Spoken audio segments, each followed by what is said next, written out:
Hello, everybody.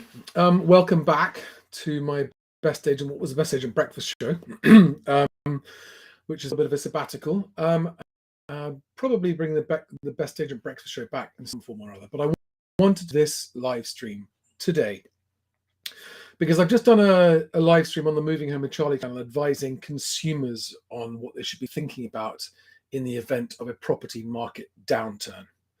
And I realized very quickly that also there are a lot of agents who have not been in business long enough to remember what a downturn is like. And possibly, even if you have experienced a downturn before, it may not be like the one that I think we're probably about to have or have begun to have. So first of all, if you're an agent saying, oh, for goodness sake, stop talking the market down, everything's going to be fine. Okay, yeah, you might be right. And I hope you are. I genuinely hope you are. But I look at this totally objectively. It doesn't affect me either way.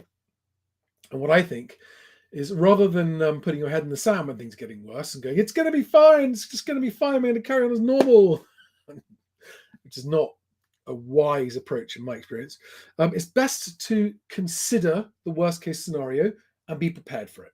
Okay, so that if things do go really badly south, you are somewhat prepared for it. And so I've just got 5 bullet points, 5 things, 5 bits of advice I would offer, having worked with agents since 1998 and actually having experienced a downturn in the early 90s myself as a consumer, and having seen how different agents handle downturns and different results. I've got some advice that you can take or leave, but if you're relatively new or you haven't experienced a downturn before, hopefully you'll find these useful tips. And there are no particular order. Okay, but before I get into the tips, I just want to recap why I am of the opinion that we are at the beginning of what could be a lengthy, prolonged, negative cycle in the property market, which might turn into quite good transaction volumes, or it might not, depending on a few things.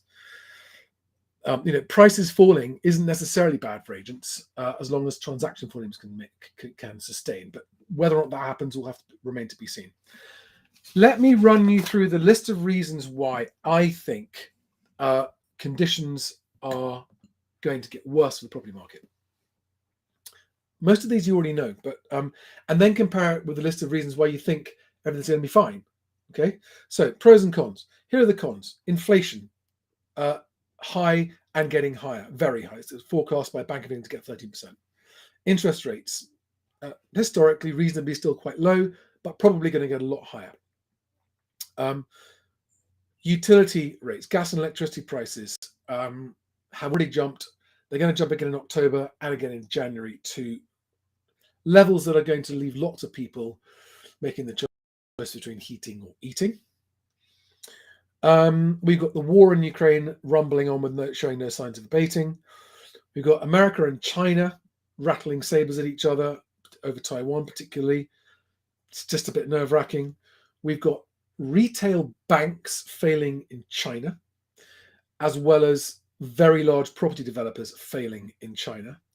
And if the Chinese economy suffers, it's the second largest economy in the world. The US is going to catch it as well. In fact, it probably already has. And there's going to be a global downturn. Some people are arguing that it's already begun, and in many ways it has. But I think it's got a long way to go and a lot worse to get. So those are all factors, none of which I think help the outlook for the UK property market. On top of that, I've had agents that I know recently in the last week or so reporting surprisingly high levels of valuation inquiries. And for the middle of August, the middle of summer, I mean, it's normally when it's quiet, right? Which would suggest that there's a lot of property coming to the market in September. And so you've got probably increasing stock levels with continually decreasing buyer levels, according to Property Mark, according to RICS. So, everything's moving in the direction of more stock, less buyers, less mortgages. All of these things make property transactions harder. And if you're saying, oh, but the jobs market's really strong, unemployment figures are low and there are high job vacancies, but earnings are not keeping up with inflation, and therefore people's affordability is getting lower and lower and lower every month, and is almost certainly going to get lower again in October, and even worse in January. I think January is the time I'm most worried about there being potentially. I'm worried about it. I'm not saying it's going to happen. I am not predicting a horrendous price crash and a horrendous stagnated recession and period of stagnation. I'm not predicting it. I am saying that I'm worried that the chances of it happening are the highest they've been for a very long time. And therefore, there is a higher chance of it happening than before. And therefore, it makes more sense to be prepared. I am not talking the market down. It's really, I find that a very, very odd thing. People come in, oh, I'm talking the market. I'm reacting to facts that are being reported, like verifiable facts in the financial markets. Okay, that's what I'm doing. I'm not talking anything down. And I think it's just wiser to be prepared. So, what are the tips that I would offer? Number one, if there's a lot of stock and fewer buyers, which is what would happen in the scenario that I'm describing, you're going to find, which might sound bizarre if you've never been there before, that buyers, proceedable buyers, are more valuable to you than instructions, right? Why? Because you're going to find plenty of instructions coming along. You're going to find sellers everywhere just desperate to find an agent that's not too busy. I mean, in this potential worst case scenario, you're going to have a situation where estate agents are saying, we're not taking on any more property. We've got so much property that isn't selling through no fault of the agents. We're not taking any more property. And so whoever you are, whatever kind of agent you are, you're going to see an increase in properties, and it's going to be easy. You're going to be fighting off instructions with a stick. Okay. And it's proceedable buyers that are going to be the ones with the choice, not only the choice of what property to buy, but the choice of what agent they register with. And therefore, my tip number one is treat proceedable buyers as you would clients, right? Red carpet treat them, really get to know them. Those buyers, proceedable buyers, are your ticket to surviving and even succeeding really well in a downturn, right? If you are the agent that's got the most proceedable buyers in your pocket, they want to deal with you, they're talking to you regularly, you are the agent that's going to be able to sell the properties coming to the market, right? If you're just taking on all the stock and not treating buyers any differently than you have the last couple of years, then I'm afraid the other agents out there treating buyers really well will be the ones selling property, and you're going to find that you've got stock, no buyers. So number one, treat your buyers, proceedable buyers, like gold dust. Okay.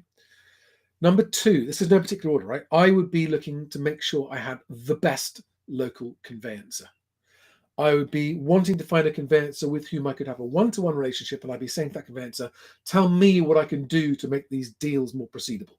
And I would really forge a close working relationship with at least one, if not two conveyancers, so that you can recommend two different good conveyancers to both sides of your transaction. And not just recommend, but actually quite heavily insist on those guys being used. So for example, when you start to get picky about instructions, which is another tip for later, you might say to a client, would you be happy to use the conveyancers that I'm recommending, because these are the guys I know get the deals done. So find and get friendly with the best conveyancers locally to you. All right. And don't worry about finding cheap ones. Cheap conveyancers are not going to have a good time in this market, I don't think. And estate agents that use cheap conveyancers or poor conveyancers are going to really suffer, because your pipeline will suffer for it. Point number three, confront the brutal reality of the marketplace with your clients. Do not tell them everything's going to be fine. Don't worry about it. It's going to be fine. Sign up with me. I'll make sure everything's fine.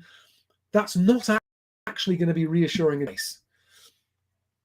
A lot of vendors are going to be frightened about failing to sell, and they're going to be scared, and they're not going to know who to choose. And what they need is a confident, secure pair of hands.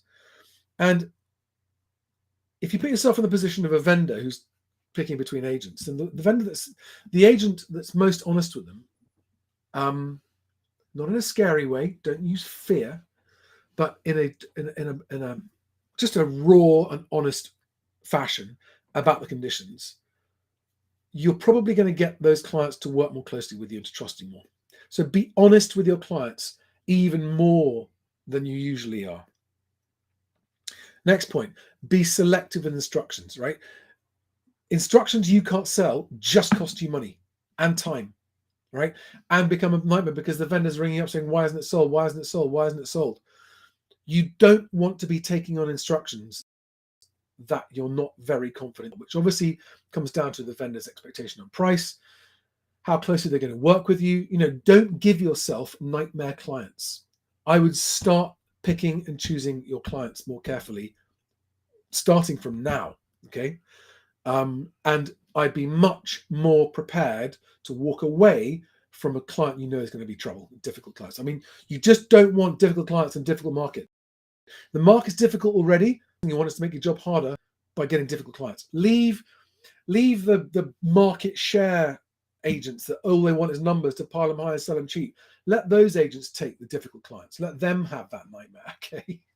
You just want to have the realistic and sensible clients that are going to work with you. That's point number 4, be selective with instructions. And here's the 5, which you may not be expecting. If I was an agent about to enter into a really difficult market, and I hadn't been through it before, or only had minor experience of it before, I would be looking for the most experienced, most professional, local, reputable agent. Maybe they've retired. Maybe they're still around, but not that much involved. Maybe they are still around. Maybe they're a friendly, reasonable competitor. And I would take them out for lunch and I would pick their brains and I would say, tell me, in this town, in this market, please, what advice can you share with me about the best way to handle a downturn? Can you be my mentor? Those kind of agents, if they're retired, they're going to be happy to help you. If they're a competitor, they know that they're going to be busy enough and actually there's enough business to go around. It would be a pretty narrow-minded kind of, I hesitate to use the word, but dick, that doesn't want to give you advice if asking for advice and mentorship. That's what I'd be doing. I'd be finding the individual with the most experience in your market, going back the longest, who's been through the most downturns, and I'd be saying, can I buy you lunch? Can I please learn from you? Can I pick your brains? All right. So, quick wrap up. Treat your buyers like gold dust. Find at least 2 of the best local conveyancers and build a relationship with them so that they take your business, and that will massively improve the chance of your pipeline holding together in difficult times. Number 3, be honest with the clients. Really confront the brutal reality of the situation. Number 4, be selective with your instructions. Don't take on problem properties or problem clients that aren't going to work with you. And number 5, get an experienced local mentor. Okay. The scenario I remember is agents' offices being like morgues. No one going in there. Windows full of property. Nothing selling. Because mortgages were really hard to get. Buyers didn't want to buy. No one could sell. And it lasted a good couple of years. So if there is even a small chance of that market coming back where there's just stagnant property not selling, that threatens your pipeline, that threatens your business. You want to make sure that you're one of the smart agents that's actually picking the saleable instructions, working with the proceedable buyers, actually attracting the proceedable buyers, and learning from people that you can learn from about how to handle transactions in that kind of market. So I hope that's useful information for you. If you've got any questions for me, by all means, send them to me, private message me on Best Agent on Instagram or Facebook or Twitter or LinkedIn. Otherwise, thanks for watching. Best of luck. Remember, be honest with your clients. That's Murray Lee's advice. It's the best advice I've ever heard from any agent. Just be honest with your clients.